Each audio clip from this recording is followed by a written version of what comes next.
प्यारे बच्चों, नमस्कार। मैं सूर्य प्रकाश, आदर्श विद्या मंदिर, माउंट आबू।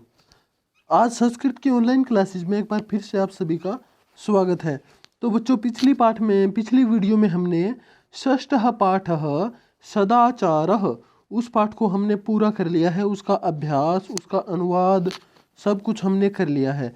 आज हमारा शुरू होता है सप्तमः पाठः। क्या नाम है पाठ का? संकल्पः सिद्धिदायकः। यानी कि हमारे द्वारा किया हुआ संकल्प जो है सिद्धिदायकः, हमें सफलता दिलवाता है। जो हम एक बार संकल्प कर लेते हैं ना, तो वो हमें निश्चय ही सफलता दिलवाता है। इसलिए कोई भी संकल्प करने के बाद हमें पीछे नहीं हटना चाहिए। ठीक है, उसी का नाम असली संकल्प है। तो आज ये पाठ शुरू करते हैं। तो इस पाठ में जब माता पार्वती शिव जी को पति के रूप में प्राप्त करने के लिए भगवान शिव की तपस्या कर रही थी, तो उस समय भगवान शिव ने सोचा कि हमें इसकी परीक्षा लेनी चाहिए। तो शिव जी भगवान एक तपस्वी का भेष लेकर उसके पास जाते हैं और उसकी परीक्षा लेते हैं। लेकिन माता पार्वती अपने दृढ़ निश्चय से, अपने संकल्प से हटती नहीं है। इसलिए ये पाठ में मतलब उसी संकल्प के बारे में बताया गया है कि संकल्प सिद्धिदायक होता है, संकल्प से ही सफलता मिलती है।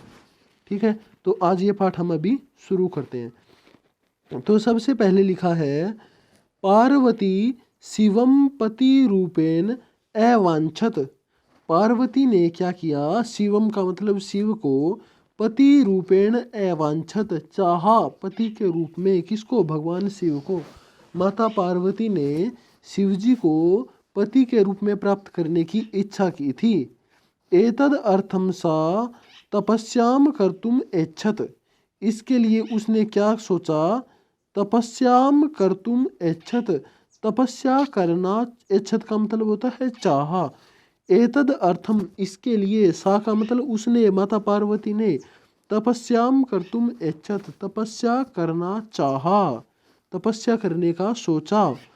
सा स्वकीयम मनोरथम मात्रे निवेदयत। सा का मतलब उसने, पार्वती ने, स्वकीयम मनोरथम, अपने मन की इच्छा, मात्रे, मात्रे का मतलब अपनी माता को, निवेदित का मतलब बताई। पार्वती ने अपनी माता को कहा कि माता, मुझे भगवान शिव से विवाह करना है, उनको पति के रूप में प्राप्त करना है।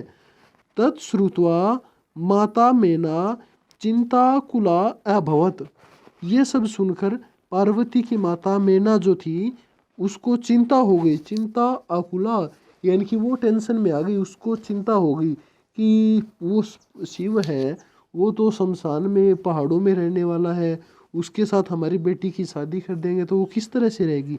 तो मतलब पार्वती के भविष्य के बारे में सोचकर उसकी माता मेना को बहुत ज़्यादा चिंता हो गई थी। मेना, उसकी माता ने बोला, क्या बोला? वत्से, हे पुत्री, मनीषिताः देवताः गृहे एव सन्ति।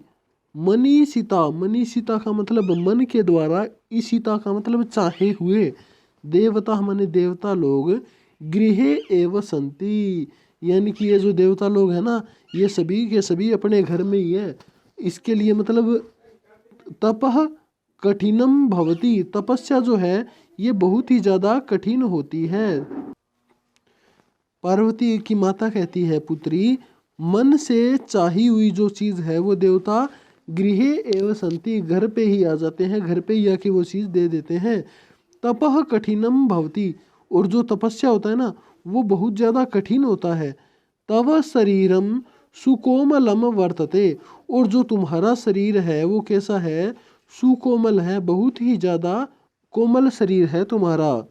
गृहे एव बस वस, इसलिए है पुत्री, तू घर पे ही रह, तेरे को कहीं भी जाकर तपस्या करने की जरूरत नहीं है। अत्रैव तवाभिलाषः सफलः भविष्यति। अत्रैव, अत्र जमा एव, यानी कि यहाँ पर ही, यानी अपने घर में ही, तवाभिलाषः, तव जमा अभिलाषः, यानी कि तुम्हारी अभिलाषा, अभिलाषा का मतलब मन की इच्छा, सफलः भविष्यति, सफल हो जाएगी। तुम्हारे जो मन की इच्छा है ना, वो यहाँ पे घर पे बैठे बैठे ही पूरी हो जाएगी। पहाड़ों पे जाके इतनी ज़्यादा तपस्या करने की ज़रूरत नहीं है। तो पार्वती कहती है, अम्ब हे माता, तादृशः अभिलाषः तु तपसा एव पूर्णः भविष्यति। तादृशा का मतलब उतना, जो विशाल बहुत बड़ी, अभिलाषा का मतलब इच्छा, इतनी बड़ी जो इच्छा है ना, वो तो तपसा एव पूर्णा भविष्यति। तपसा का मतलब तपस्या के द्वारा ही पूर्णा भविष्यति, पूरी होगी। इतनी जो बड़ी अभिलाषा है ना, भगवान शिव को अपने पति के रूप में प्राप्त करने की इतनी बड़ी जो अभिलाषा है, तादृशः उसके जैसी अभिलाषा को पूरा करने के लिए क्या चाहिए? तपसा एव पूर्णः भविष्यति। उसको तपस्या ही चाहिए, यानी कि जब तपस्या करेंगे तभी भगवान शिव प्रसन्न होंगे और वो मेरे को अपना मतलब मेरे साथ विवाह करेंगे। ठीक है।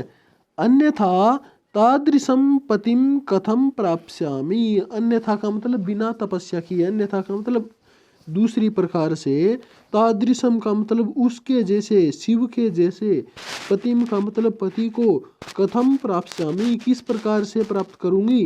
यानी कि शिव जी जो है तीनों लोकों के स्वामी हैं, उनका मतलब तपस्या के बिना उनके जैसा पति किस तरह से मैं प्राप्त करूंगी। अहम तपः एव चरिष्यामि। अहम का मतलब मैं तो, तपः एव चरिष्यामि। तपः का मतलब तपस्या का, चरिष्यामि का मतलब आचरण करूंगी, यानी कि मैं तो तपस्या को ही स्वीकार करूंगी, यानी कि मैं तपस्या ही करूंगी। इति मम संकल्पः। इति का मतलब इस प्रकार से, मम का मतलब मेरा, संकल्पः संकल्प है, इस प्रकार से यह मेरा संकल्प है, मेरा दृढ़ निश्चय है। आगे माता कहती है, पुत्री हे पुत्री, त्वमेव मे जीवनाभिलाषा। त्वमेव का मतलब तुम ही, मे का मतलब मेरे, जीवन जमा अभिलाषः जीने की आशा हो। हे पुत्री, केवल तुम ही मेरे जीने की अभिलाषा हो, तुम्हारे बिना मैं कुछ नहीं कर सकती। तो इसके बाद पार्वती क्या कहती है? सत्यम, माता ठीक कहा आपने। परम मम मनः लक्ष्यम प्राप्तुम आकुलितम वर्तते। परम का मतलब परंतु, मम मनः मेरा मन, लक्ष्यम प्राप्तुम आकुलितम वर्तते लक्ष्य को प्राप्त करने के लिए व्याकुल हो रहा है, आकुल हो रहा है। मतलब किस लक्ष्य को प्राप्त करने के लिए? भगवान शिव को प्राप्त करने के लिए व्याकुल हो रहा है मेरा मन। उन भगवान शिव के बिना मेरे जीवन का और कोई भी लक्ष्य नहीं है, इसलिए मैं तो भगवान शिव के लिए मतलब तपस्या ही करूँगी। सिद्धिम प्राप्य पुनः, सिद्धिम प्राप्य यानी कि सिद्धि को, सफलता को प्राप्त करके, पुनः का मतलब फिर से, त्व एव, त्व का मतलब तुम्हारी, एव का मतलब ही, शरणम आगमिष्यामि तुम्हारी ही शरण में आ जाऊंगी। यानी कि अपने संकल्प को प्राप्त करके, अपने उद्देश्य को, लक्ष्य को प्राप्त करके एक बार फिर से मैं तुम्हारे पास चली आऊंगी। अद्य एव विजयया साकम, विजयया यानी कि विजया नाम की एक सहेली है उसकी, तो उस सहेली के साथ गौरी शिखरम गच्छामि, गौरी शिखर नामक पर्वत के ऊपर, गच्छामि का मतलब मैं जाती हूँ। ततः पार्वती निष्क्रामति, ततः का मतलब उसके बाद, पार्वती का मतलब पार्वती, निष्क्रामति मतलब घर से निकल जाती है। इस प्रकार से संकल्प करके पार्वती घर से निकल जाती है। तो आज यहाँ पे निशान लगा लो, आज हम इतना ही पढ़ेंगे।